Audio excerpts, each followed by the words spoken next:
మరో బ్రేకింగ్ చూస్తున్న మాజీ మంత్రి హరీష్ రావుకు మాజీ ఎమ్మెల్యే మైనపల్లి హనుమంతరావు సవాల్ విసిరారు. దమ్ముంటే సిద్దిపేటలో రాజీనామా చేసి ఎన్నికలకు రావాలన్నారు. సిద్దిపేటలో హరీష్ రావు మళ్లీ గెలవరని జోస్యం చెప్పారు. తాను ఓడిపోతే రాజకీయ సన్యాసం చేస్తానన్నారు. రాజకీయాల్లో హరీష్ అయినా ఉండాలి, తానైనా ఉండాలని తేల్చి చెప్పారు. తమపై దాడి చేయించడానికి హరీష్ రావు ప్లాన్ చేశారని ఆరోపించారు. బీఆర్ఎస్ హయాంలో కాంగ్రెస్ ఎమ్మెల్యేల ఆఫీసులలో కేసీఆర్ ఫోటో ఉండేదని, హరీష్ రావు ఆఫీసులో రేవంత్ ఫోటో పెట్టాలని డిమాండ్ చేశారు.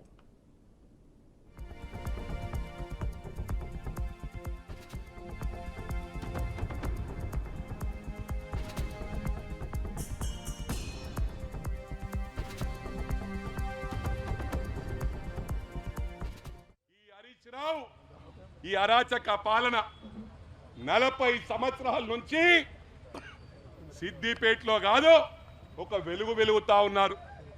నిన్న చాలా మంది సిద్దిపేట నియోజకవర్గం నుంచి నా పాత మిత్రులు, ఎందుకంటే నేను ఎప్పుడు కూడా పార్టీలకు అతీతంగా పనిచేసేవాడిని.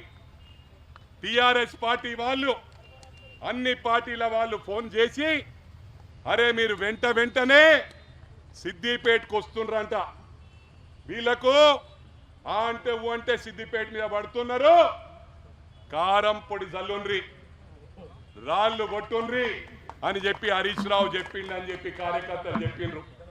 నేను అడిగాను మీరేం చేయదలుచుకున్నారని. అన్నా మమ్మల్ని వాడి కడిగి పిప్పి తీసేసిండ్రు, ఇంకేమొచ్చేటట్టున్నాము మీ దృష్టిలో పెడుతున్నా.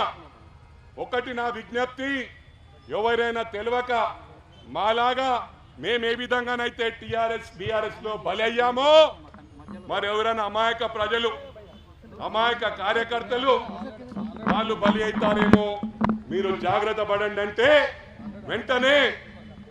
వెంటనే మా కార్యకర్తలందరికీ విజ్ఞప్తి చేశాను. ఏ పార్టీలో ఉన్నా కూడా మా కుటుంబ సభ్యులే. గతంలో కూడా హరీష్ రావు ఇదే విధంగా కొంతమంది కార్యకర్తలను 10 సంవత్సరాల క్రితం కొడితే ఈ గడ్డ మీదకి వచ్చి చెప్పాను, ఏ కార్యకర్తనైనా కొడితే వాళ్ళు మా కుటుంబ సభ్యులే, వాళ్ళని ఏమనము, చక్కగా హరీష్ రావు మీద దాడి చేస్తామని చెప్పిన. నిన్న కూడా అదే చెప్పినా, ఎవరైనా కారం పొడి కానీ రాళ్ళు కొడితే హరీష్ రావునే గిరావు చేసి ఆయన కంట్ల కారం కొడతాము, రాళ్ళు కొడతామని చెప్పి సందర్భంగా తెలియజేస్తా ఉన్నా. ఇది గమనించాలా.